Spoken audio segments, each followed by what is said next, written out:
is also fair to point out that it's not just during Moi's days. Even during Kenyatta's regime, during those 15 years, Gogo Adiongo gives a very good example, I think in the 70s, of a young, courageous person from Githunguri, I think it was from Githunguri, who decided that Kenya was a de facto multi-party state, and therefore wanted to form a political party. And he went to the Registrar General. That time it was David Coward, who was serving under Charles Jonjo. And when he applied for forms to register another political party, he was suddenly called to go up to David Coward's office, where he was offered tea. And they drank the tea, and he was very happy. And he didn't realize he was being set up. And he was told, you come, leave the forms with me, come on such and such a date, which he did. And a couple of weeks, and this time round, there was no tea. And he was told to wait. David Coward is not uttering a word, and after a few minutes, one Charles Jonjo walks in. He was the Attorney General. He says, oh, you are the one who wants to form a party. And he's just mocking him, shaking his head. He walks out, and the poor fellow is, of course, arrested there, detained, taken to committee, and Gogo Adiongo found him in E-Block in committee. He was asking him why you are here, and he's telling him his story. He had been forgotten. He was a nobody, was not a public figure. So this repression had been there even during the Jomo regime. But now, after this attempted coup, Moi went berserk in terms of that, he became almost paranoid. So between 83, 84, 85, 86, 87 is when we really had the apex of the lowest in terms of repression. That is when the Nyayo torture chambers were created, and torture and everything, and then it was terrible. It went on very, very badly. So this is what people have been fighting to change. Just to give specifics, 86, for example, the late Miroge Kariuki had been, and others, Wanyere Kihoro and others, had been very badly tortured for many months in the Nyayo torture chambers. I had struck a friendship with the Kamba officer, junior officer who used to serve in Nyayo torture chambers. And many times he would come and tell me, there is a person who will die of hunger. He was a serving officer.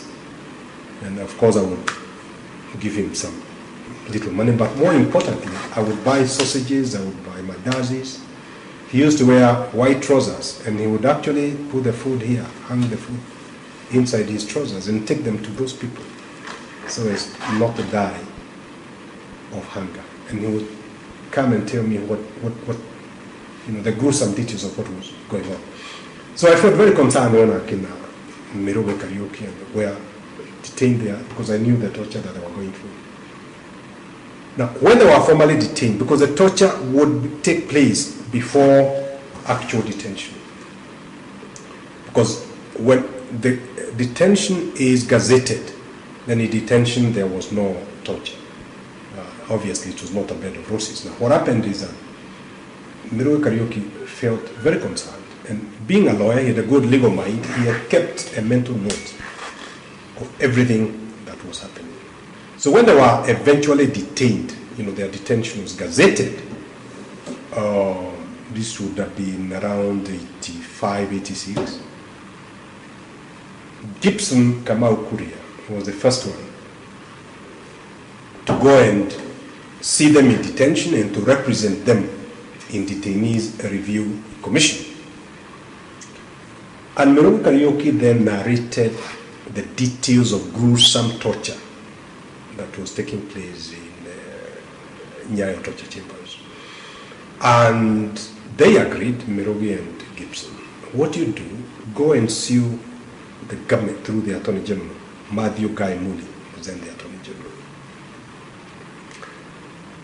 Go and see them. Not because you are going to succeed, because of course the judiciary was completely pro-executive, but in order for us to use the forum of the judiciary to expose to the world what is happening, so that other people are not subjected to what I had to go through together with the others. So Gibson went, and before you sue the government, you must send to them what is called a fairly detailed statement. You must give notice, statutory notice, under the Government Proceedings Act, to the Attorney General saying which government ministry and the details.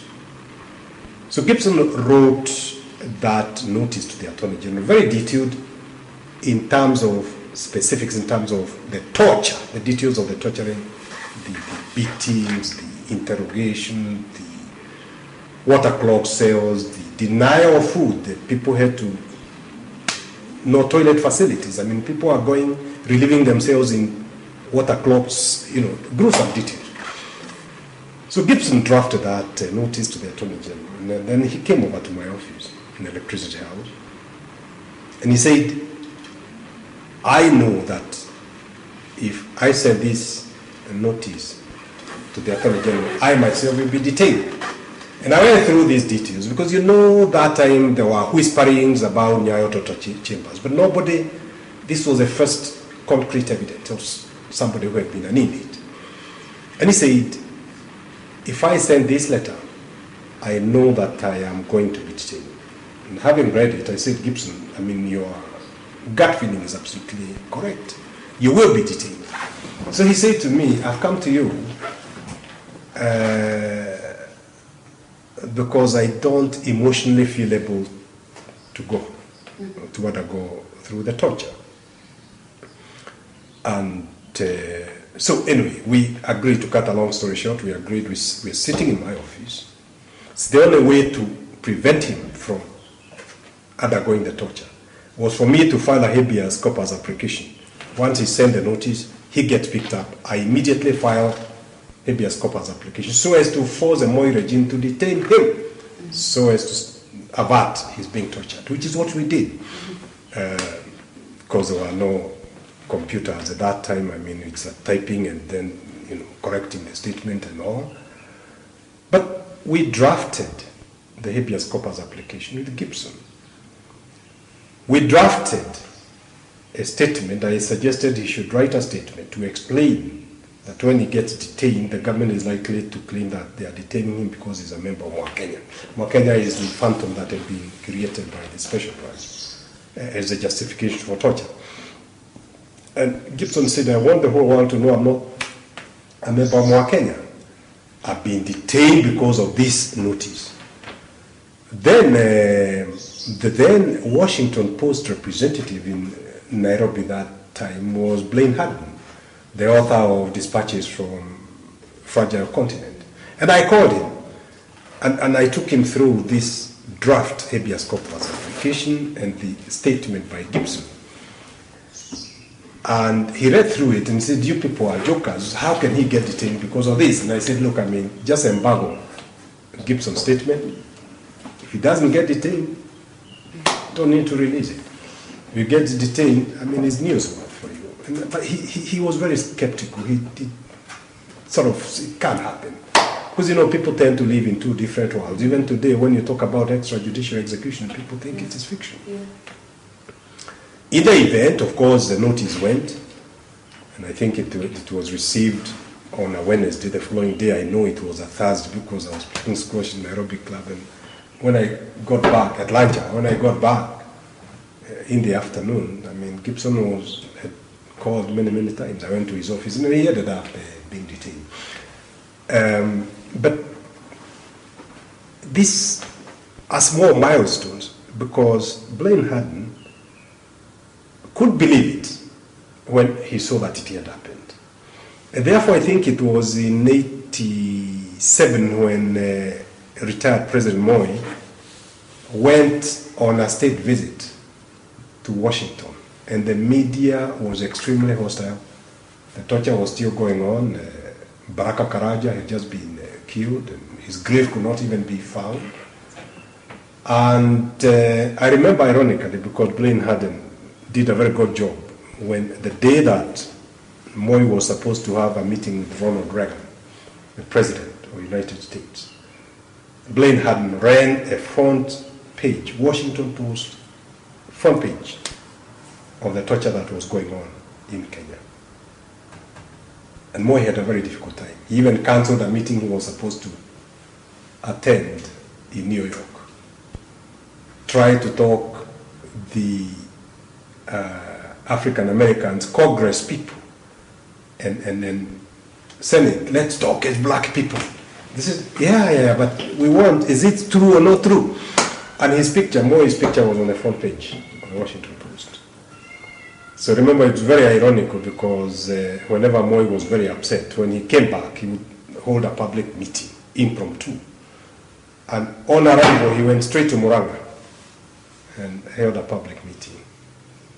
And you know how Moi talks. Unless you know the background, you don't know what has upset him, what he's talking about. And there he was being shown on KBC television at the, here Moi, here torture. Who have I tortured? Now he was referring to the front page of the Washington Post. And you know, this helped in sort of exposing 88 was the lowest Q voting. When 87 he even removed the pretense of security of tenure of the judges and the Auditor General. 88 is a Q voting which backfired because the ordinary people were then able to see the cheating. Yes. And therefore, the agitation for increasing the democratic space that many people had been fighting for from the Jomo times, because this struggle started in the 70s, through to the 80s, through to the 90s, increasing the democratic space, regaining the democratic values that we had been given at the independence constitution. All these reached a crescendo about 88. And of course now, towards 89, we are all fighting, and the Law Society was in the forefront. They prevailed on me to contest the chairmanship in 89, 90, which was rigged. For the first time, Moi took an interest and canvassed vigorously for the then incumbent Fred Ojiabo, who incidentally was leading delegations together with Amos Wako, the Attorney General, and Tola Kilonzo, wanting of all things, agitating that the Law Society of Kenya, which is a statutory body, just like Maendeleo ya Wanawake, because Moi could not permit any independent group. Maendeleo ya Wanawake, as you remember, had now been renamed KANU Maendeleo ya Wanawake. It was part of KANU. And here were Akina Fred Ojiabo and Tula Kilonzo and Amos Wako, the attorney, agitating and begging that the Law Society should become also KANU, Law Society of Kenya. It should be, you know, this is what we are going through, you see. And of course the elections were rigged. The following year they couldn't rig it because now this time the momentum was high. And I got elected as chairman of the Law Society for the year 1890-91. At the inaugural dinner, I remember it was tradition to have judges and that sort of thing. And that's when I made this speech that, which was a legal speech really, because this was a gathering of lawyers, that the repeal of Section 2A, which was one sentence in 81, that Kenya shall have only one political party, KANU, full stop. But that Section 2A, which was inserted immediately after Section 2 of the Constitution, was not harmonized with the other provisions of the Constitution, like the freedom of association for example. Like the freedom of speech, for example. And my interpretation, I say, since you interpret a document as a whole, what does this mean? Because it does not take away the right to form other political parties in terms of the freedom of association. That's the issue I was arguing at that inaugural dinner. And I said what it means is that it's only KANU that can sponsor parliamentary or civic candidates or presidential elections. But this does not stop other parties from being formed under the freedom of association. What that party cannot do is to field candidates. But if you want to find out how Kenyans think as to whether this country should be multi-party state or one-party state, you must be able to exercise your freedom of association. And the freedom of assembly, just because we are one-party state, does not mean that you cannot call a public rally.